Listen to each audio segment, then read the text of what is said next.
Hi. Evening.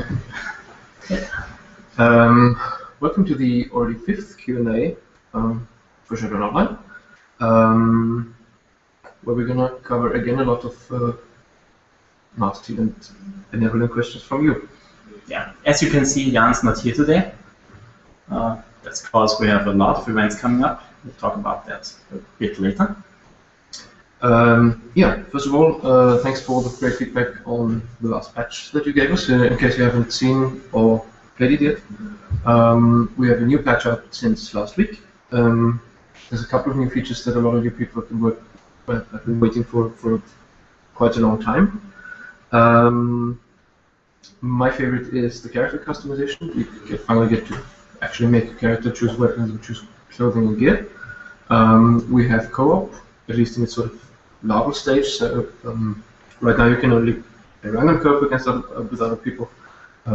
Eventually, of course, we're going to expand that into groups and whatnot. And it's a ton of fun even for us.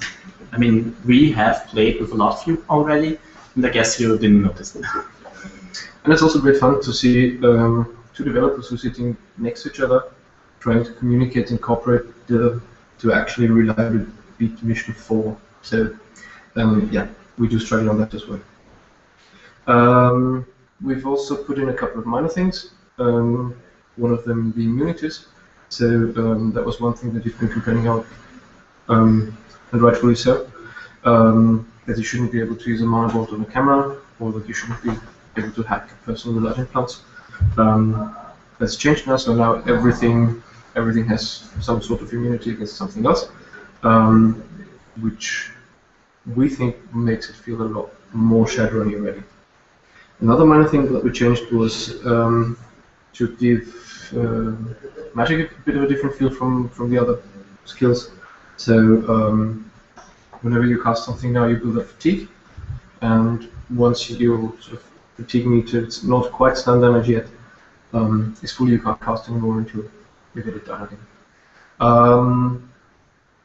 Regarding fatigue, we're still not quite happy. I think we can do better than that, but I do think it's a step in the right direction. And if not, please let us know. Yes, as always, give us your feedback on Steam, in the forums, using Twitter, using Facebook, using Google+, using Shadowrun.com. We are reading it. We are, as always, already working on the next update. The main feature is going to be Rent a Hench, which is also sort of the first step towards a Rent a Friend feature. This means that you won't be selecting one of the sort of pre-built henchmen anymore, but that you will always, or rather, as a rule, be going on your Shadowruns with characters from other players. So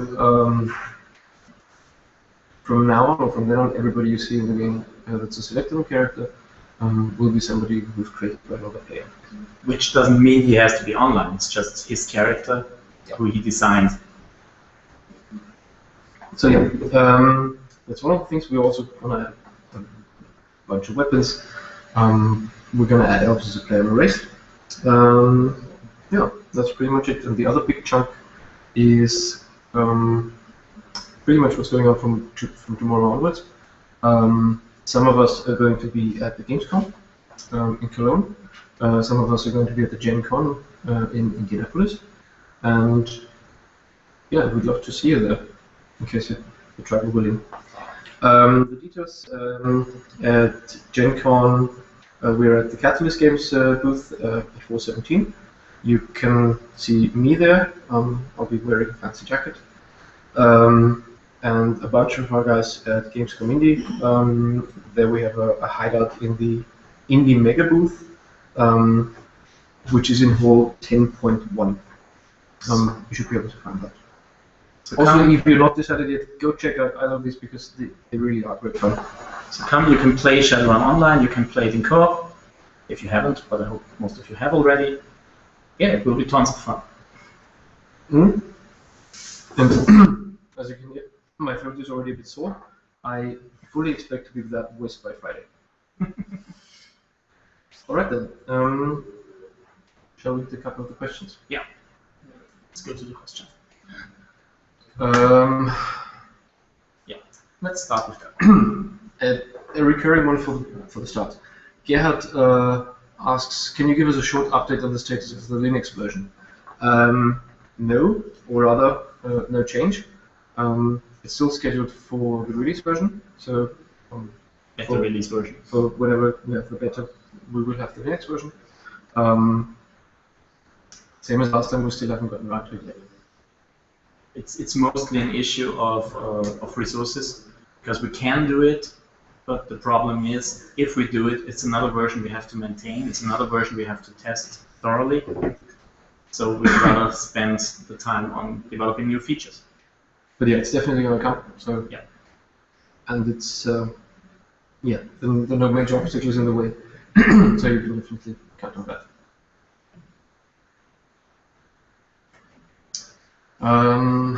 Wolf is asking, are the race customizations only cosmetic, or will they also give different stats?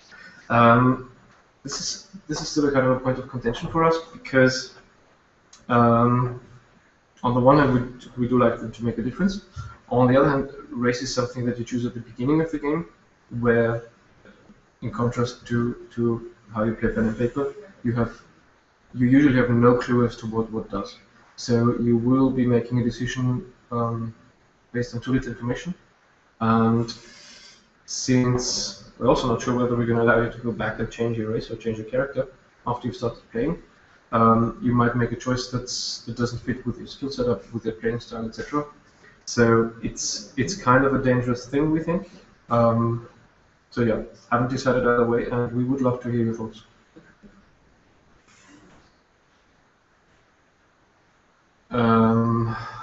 Question from Joel. Lots of caster questions from him. Do we have plans for Foki and other items to replace cyberware for casters? Yes, we do.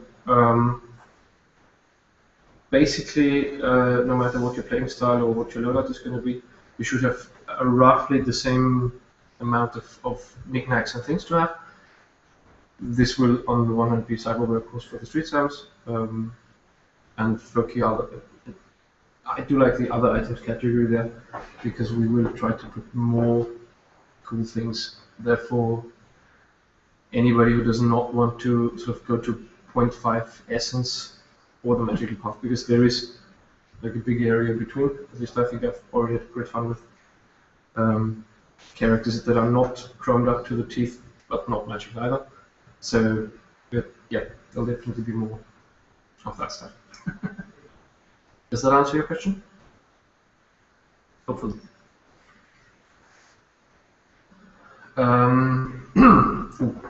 It's a long one. Ryan is asking, give any more thoughts on the high-end backer rewards, player hub for backers, backer images, named gear? I know it's a long way off, just wondering if any more thought on how it's going to be implemented yet. Some of that is fairly on track. So, for example, we are working on the backer portraits at the moment, trying to get that back into gear. So we get that, by extension, means that you will have a selectable portrait fairly soon. The named gear is still a bit of a way off from now on, because right now all the gear that we make is pretty much handcrafted. So we don't have an item generation system just yet. And it's a lot of items we're going to craft. We had a meeting about it a couple of weeks back, and we're in the high 3 digits here. But yeah, that's sort of on the horizon, and the far future is player hubs and so on. These are features that are just so cool. But unfortunately just not doable right now, because we still have so much ground to cover on the basics and on the gameplay. Yasun is asking, will there be more customization options regarding different faces or body types, or will we be stuck with just one? I'm afraid we might just be stuck with the ones we have now. Right now we're trying to cover all the sort of primary meta types of Shadowrun, so we're trying to get the elves, the orcs, the humans, the trolls, and get them right, and get them to be able to wear all the gear. This was something that was always very important, just to not restrict your clothing choices, depending on who you are, because of course every item that we make is just so much more effort if we have to make it for all the 5 races. There's actually a nice dev diary online right now, we posted on Friday, about what goes into making a pair of pants. Which you should definitely read, because it's not just a pair of pants, it's not even 5 pairs of pants, it's actually it's more than 10 pairs of pants that goes into 1 pair of pants. So yeah, focus for us right now is to get all the major Shadowrun races right. Then we'll look into either adding body types or adding maybe a couple of them sort of more esoteric meta types, which I would be a big fan of. Face customization is something that we are playing around with right now. We're not quite pleased with the results yet. So please ask again in a month.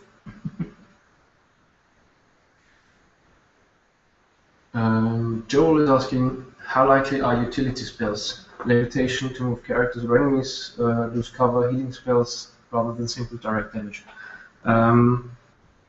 Those of you who've played the last update will have noticed that with the free selection of weapons, basically means free skill selection,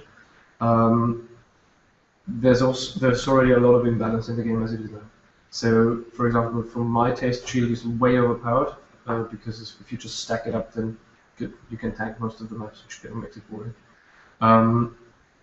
Levitation to move characters is something that we discussed and even tried at the beginning in the prototype stage, but eventually abandoned for technical reasons. It was just creating too many special cases with the maps. Just a load of problems on all ends, and for the fact that it wasn't like a major gameplay element, because Shadowrun is not really a game about kicking people around and pushing them off ledges and so on. We decided that it just wasn't worth the cost and other features that it would have. On the other hand, we didn't want to push it further, sort of to make it a core gameplay thing, because while the occasional leap off a ledge is fun in Shadowrun, it's definitely not something that you would see every day. Cover, we do have a plan. It's at least on our sort of bucket list of things to try before the world ends. We do want to try destructing cover, which means that the more you shoot, the more the sort of level breaks down and starts deteriorating. But this is sort of on the things on the list of things that would be nice once we find the time, which means it's probably going to be fall or something before everything, before the people are back from holidays and so on. Healing spells are a bit of a problem. We've had them at some prototype in route again, because they do foster very, very defensive gameplay. The sort of efficient players among you are already doing that, sort of hunkering down, letting the enemies come, and so on. It's not really a strategy that we want to. It's something that we want to inhibit at least to some point. Turn-based is not the most action-heavy genre as it is, and when you give people the tools to sort of hunker down and lay low, it just becomes tedious, especially in co-op. Luckily, all but one of the people I've played with so far were really fun to play with, but when you start to sort of wait it out, it does become a waiting game, and healing is just sort of prolonging the inevitable, because you're not doing anything when you stay back and heal. You're just sort of extending the fight by a turn, which usually doesn't really change the outcome, except that it takes much longer. So yeah, we're not going to do much in that area soonish, but we are right now doing a lot of testing, playing with skills that are not just direct damage, but are a bit more situational. So they should remain sort of combat oriented, but be a bit more specific. So for example, we're looking at what can hackers do within one. Can hackers stun or disable a camera? Can hackers sort of take down the firewall of an enemy? More situationally interesting stuff, less raw damage, but definitely something confrontational.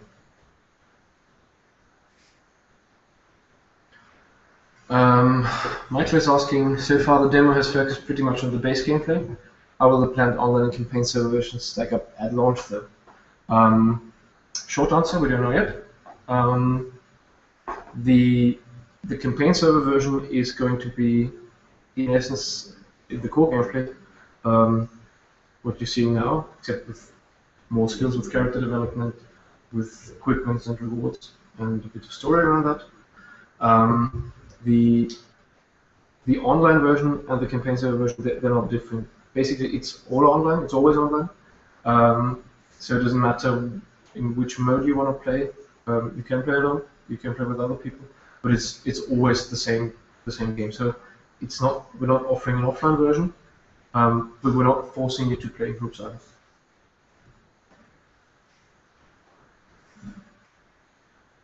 Ryan is asking, the customization is rather limited. Do you have big plans to expand it by release? We're going to see other races soon, like Jaws. Yes, we're definitely going to do that. We like I said, we do want to have all the core meta types in by launch. Whether we extend that list is a bit dependent on how much we can get done in the time up to launch. How complex the customization is going to be, we're not quite settled on. It's definitely not going to get any simpler. But for example, right now we have the option to have 3 types of facial items. So the glasses, anything covering the mouth area, anything on the head and the back, and helmets. Since in the game most of that stuff isn't really visible, we are considering not getting rid of that, but merging it into sort of a conglomerate item again. If you have good ideas of stuff that you would like to see, please let us know. Nothing of what's going to come next is set in stone. So if you have a good idea, please just hit us up and we will definitely consider it. And regarding the meta types, we actually had a bit of a discussion today. I mean, we told you already that the elves will be in the next one, but we will let you decide which race will be in the one after that, if it should be the dwarves or the trolls. They're all basically done, but they need a bit of work. So you can decide which one will get the work first. Yep. Okay, next one.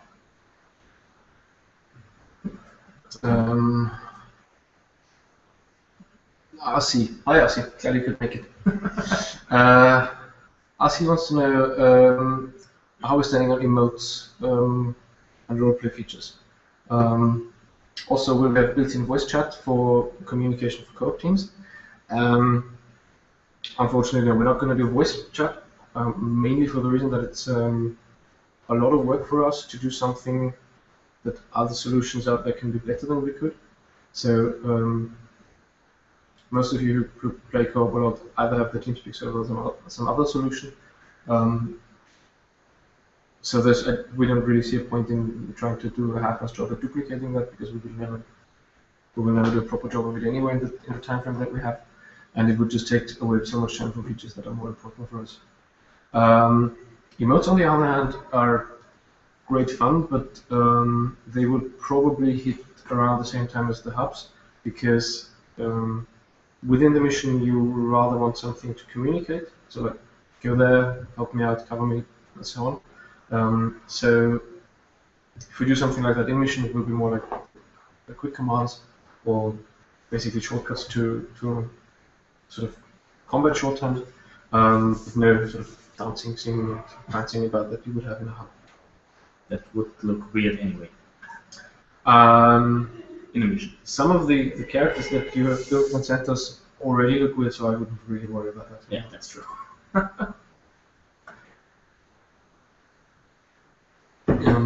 Yasuni asks, right now the maps are rather small. Will they get bigger or more advanced with different aims, tasks, and challenges? We have a bunch of maps already in a sort of map storage that are much more complex than the ones we have now, but we don't want to make them any bigger, because bigger usually means that you just play longer, but not in a different way. So what we've tried to do with the maps over the last 2 months is use all the features that we have to do to create different situations, different goals, different kinds of encounters, and not so much just make them bigger. because we do still believe that short sessions are just so much more rewarding in the long run. So we would rather you have fun in 15 minutes and not have to sit through 45 minutes of combat. And then probably fail. And then probably fail. Yeah. But no, it's not about failing so much. It's basically if you can have fun with 2 maps in half an hour, then this is what we should be aiming towards, and not give you one big thing in half an hour.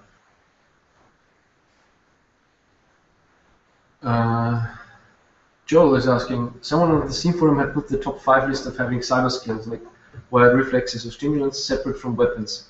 Any plans to have a cyberware bar in the future rather than abilities linked to weapons? Yes, we. This is something that's been bothering us for the last couple of weeks. We've had a lot of discussions about where the skills should be and where they should come from.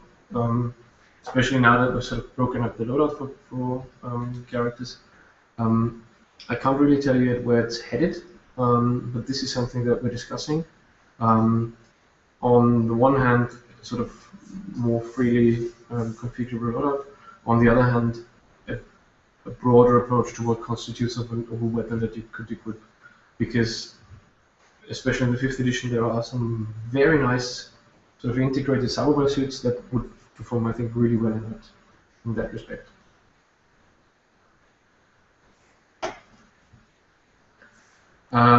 Will we see silent kills that then set off alarms and have different animations from something like a frontal assault with a katana slash? Probably not in the near future. I think on this whole stealth and alert front, we're still coping with how cameras and alerts work in general. We have a prototype running that we are much more pleased with than the current solution. Basically, it means that anything that can raise the alert is mobile. So we're trying to move away from the static cameras, which you can always gain if you're smart or if you're patient enough, to something that will look for you, spot you, then scream bloody hell, and then usually try to run away from you. Just makes for a much more interesting choice in combat. Given that, taking one of these out will definitely be something like what you're describing here. Whether we can support it with all the content, all the animations, I'm not sure. Mainly because right now we're trying to differentiate trolls from humans and dwarves from humans and so on. So our animation load is already piling up with sort of each race's body that we try to add. And each weapon, not to mention. And each weapon, of course. And the trade-off is always: do we want another kind of weapon, or do we want more animations for the weapon that we have?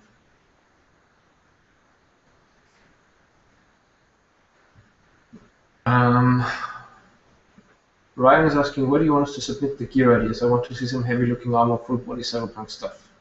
More helms got to project them horns. I totally agree. You can probably answer that. That's just like I said before. That's best to just post on the forums, be it Steam, be it Shadowrun.com. Also, you can send it in using Facebook, using Twitter, using Google+. We are reading it all. But you could start a thread in the forum right away. Yes, I could start a thread in the forum right after the Q&A. That's a good idea. I like it. So yeah, any kind of ideas you have, anything that you want to see, please let us know, and we will try to make it happen. Pavel is asking about Edge. How about using Edge and pushing the limits? How will it be implemented in the game? Right now, our skills are not using Edge at all. In the end, with the way we envision it, it might be something that's sort of an umbrella skill that influences a lot of stuff that you can do. Too soon to say, sorry. Any thoughts on your side about how the campaign missions will be handled regarding the difficulty setting? Will the rounds always be adjusted to the characters, or will we also be confronted by high-risk, high-gain runs? Good question by Trax. A little bit of both. Right now, what's going on behind the scenes is that we are extending our missions to handle sort of difficulty adjustments. So on the one hand, that means that we have kind of enemies that are more difficult or less difficult than sort of their brethren, apart from the different behaviors that we're trying to push a bit more. So on the one hand, there will be a bit more difference in difficulty within a run. On the other hand, this enables us to set a sort of a difficulty setting for each encounter. Whether we're going to auto-adjust, we don't know yet. There will be some kind of sort of staggered progression depending on where you are in the game. But there will always be sort of a trade-off. We'll always try to offer you something easier, where you don't want to think too much, and to give you something really challenging with really, really high rewards. And it allows us to implement Mission 4 hard mode. Yeah, that was a fun situation last week when we had the first version of this difficulty setting in the game, and a programmer came gleefully cackling at me, saying, "Well, we can finally play Mission 4 in hard mode. Would you like to try?" Wasn't it like I can do it if I cheat constantly? Yeah. Yeah, something like this.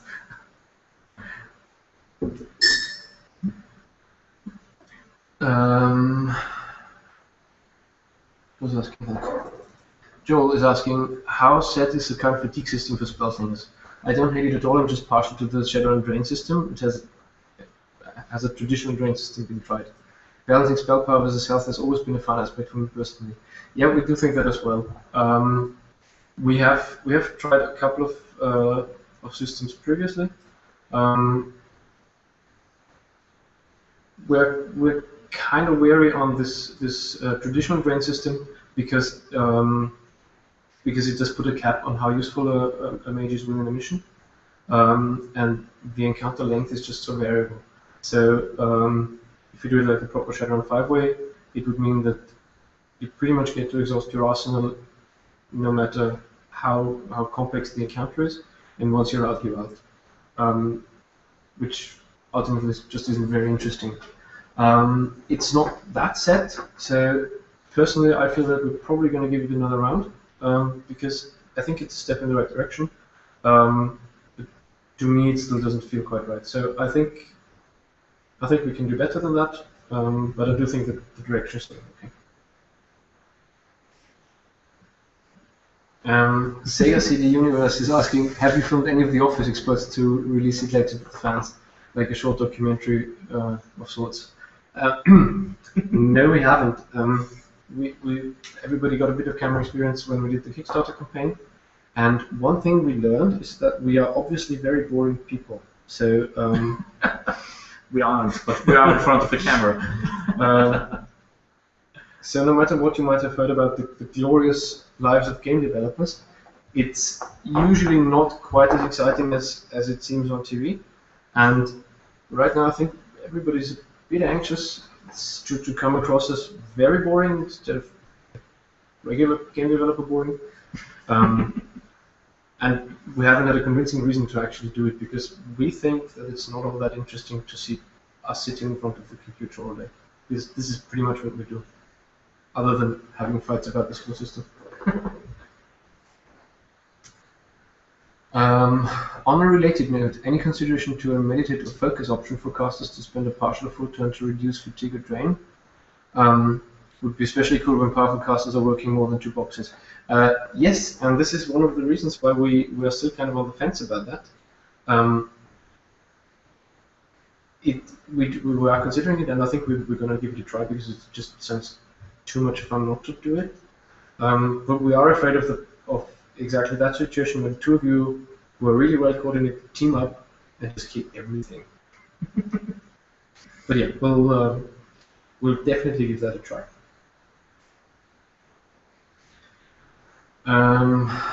Follow-up question from Sega CD Universe. What's the current ETA for the final product? And I changed this to how far along you guys are on hiccups. Yeah, pretty much that. Sorry, can't say. We'll keep releasing our updates in the sort of frequency that we do now. So you will see the next one in, what is it, about 3 weeks? Early September. And we will stick to that schedule unless something really, really terrible happens. Yeah. Things change really, really quick. That's why we had discussions. I know a lot of you asked about giving out a roadmap or something like that, and things change so fast.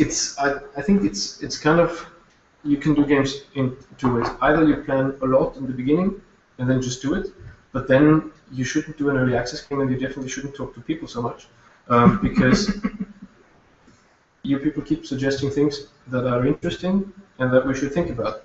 And whenever we take a detour to explore that, if we did it the traditional way, it would be a detour.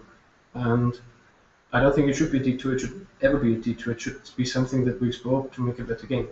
And if you have a plan that's changing constantly, there's no point in saying we're going to be here and there in 4 months, because either it means that we're not really listening to you, which would be a horrible thing, or it means that our plan is shit anyway, and then it shouldn't even be written down.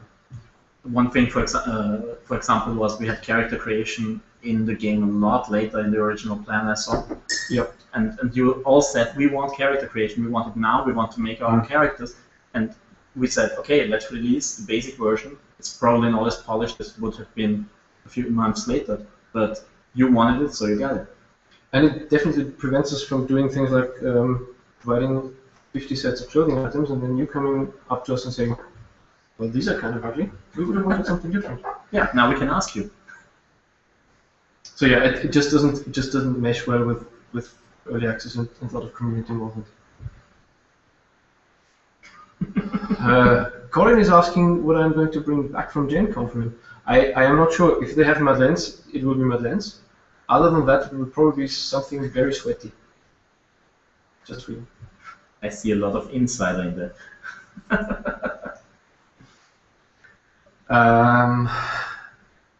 Yasumi is asking, are there plans to implement the Matrix, or at least the possibility of cyber warfare, taking over drones, disabling cameras, and so on? So, so us poor decks got something to do apart from hiding behind the big scary troll teammate.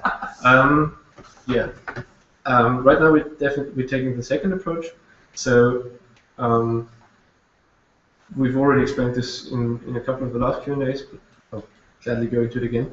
We're not going to do Matrix runs. We're not going to do the sort of full Matrix experience, mainly for the reason that it sort of separates the decker from the team and makes him. I think it's always been a mini game for me, even with my pen and paper runs from many years ago when we still played Shadowrun 2.01. The Matrix bit was always the bit where the other guys could choose which pizza to order the pizza, wait for the pizza, and eat the pizza until all the Matrix action was done. I know that there are some good strategies to sort of integrate that a bit better, but it's always going to be a game within a game for just a very small segment of the population.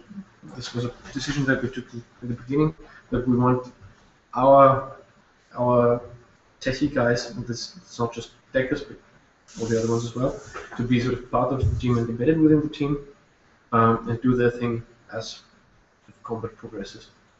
Regarding disabling cameras and so on, we're going to add a bunch of hacking skills soon. So yes, this is sort of the direction that we want to take.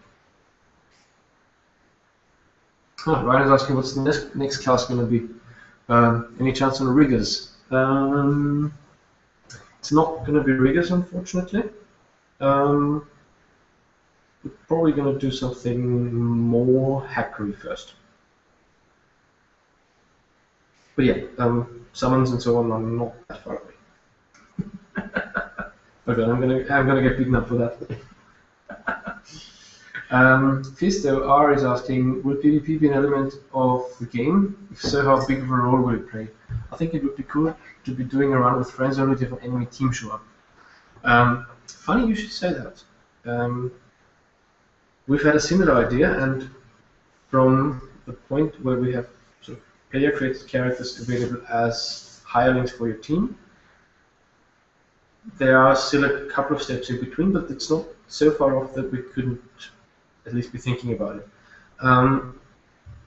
The problem is, if you have sync PvP in that sort of context, you suddenly force somebody who's trying to play a co-op round, a PvE round, into a PvP situation. That's never a fun thing, because as challenging as it sounds here, you will run into the problem of griefers who do just that, just to mess with people.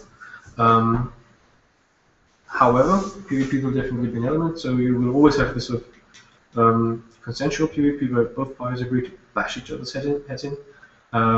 And further down the road, there will also be a kind of PvP mode where you sort of fight faction against faction. So you do something, they do something, and then in the end it comes all together. So to have a PvP mode which doesn't force you to sort of shoot each other's faces off. Another casting question. Will summoning be a full skill set alongside traditional caster blasting? Not sure. I definitely hope so. We've had a couple of good experiences with things that we've tried out. But I wouldn't say that we're ready to commit to saying it's a sort of full-fledged skill set yet. Haven't tested it enough yet.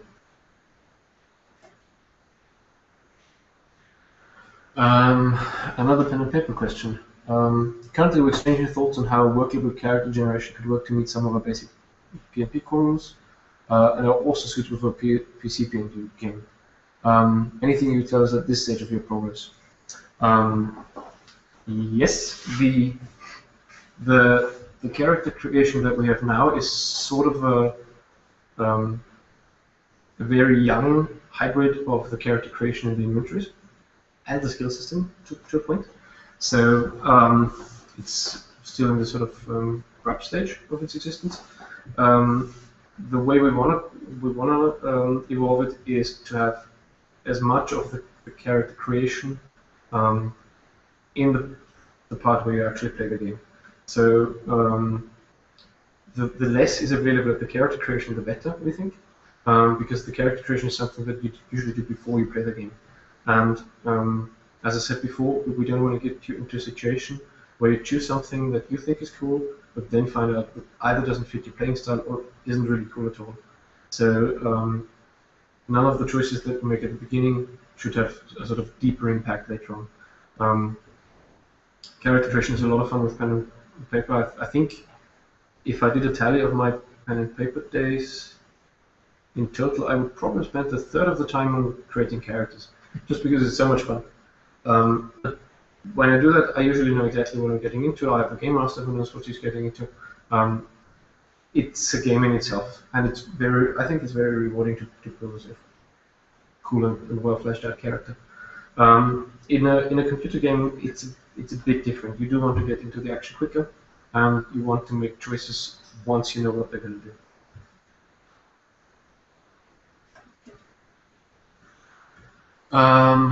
There's a question about PvP. Would it be possible to merely have a fixed contract that gives strictly PvP runs? Yeah, that's the way we're going to do it. Okay, seems we're actually quite out of questions. Oh, and we're over time already. Yeah, anyway. There were some from last time that I think we should address.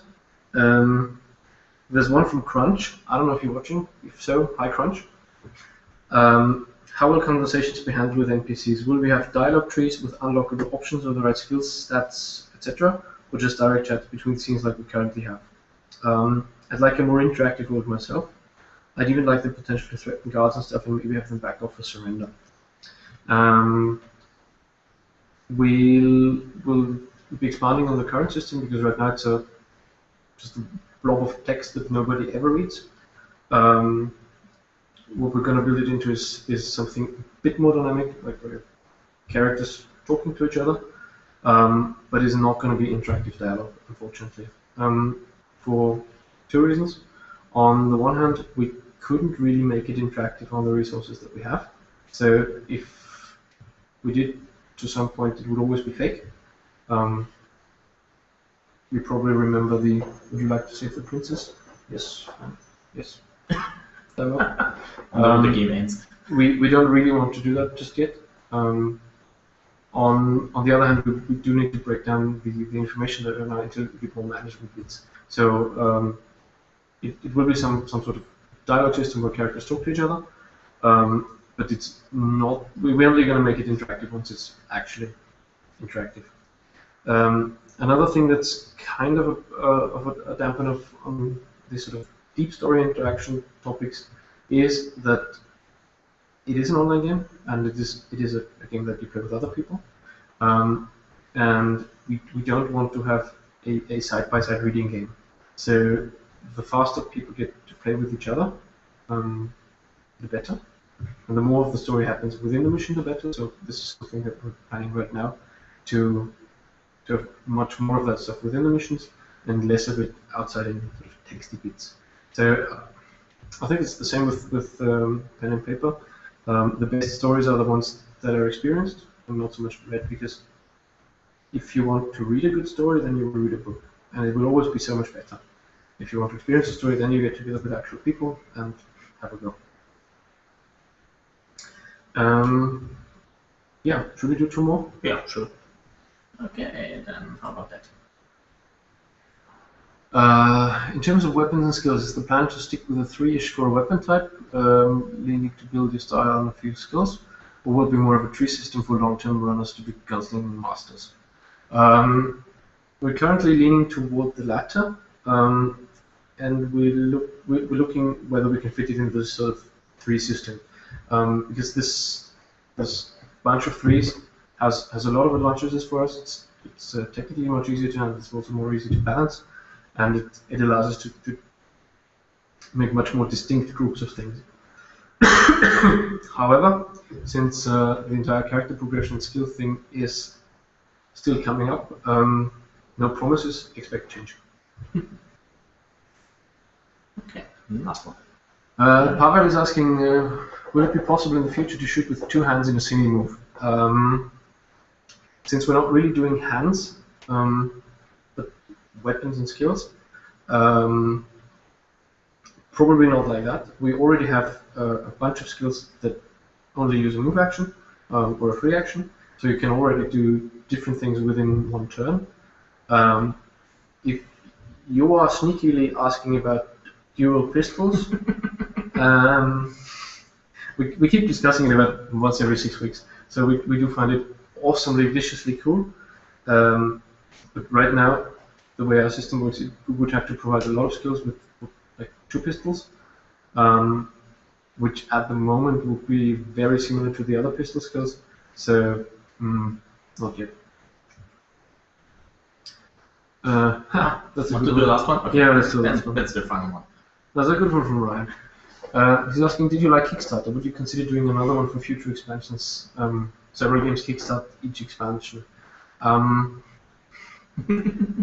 I really couldn't say. I did enjoy the experience of being part of a Kickstarter campaign like this, mostly for the community, because I just didn't expect this awesome level of involvement from all the people.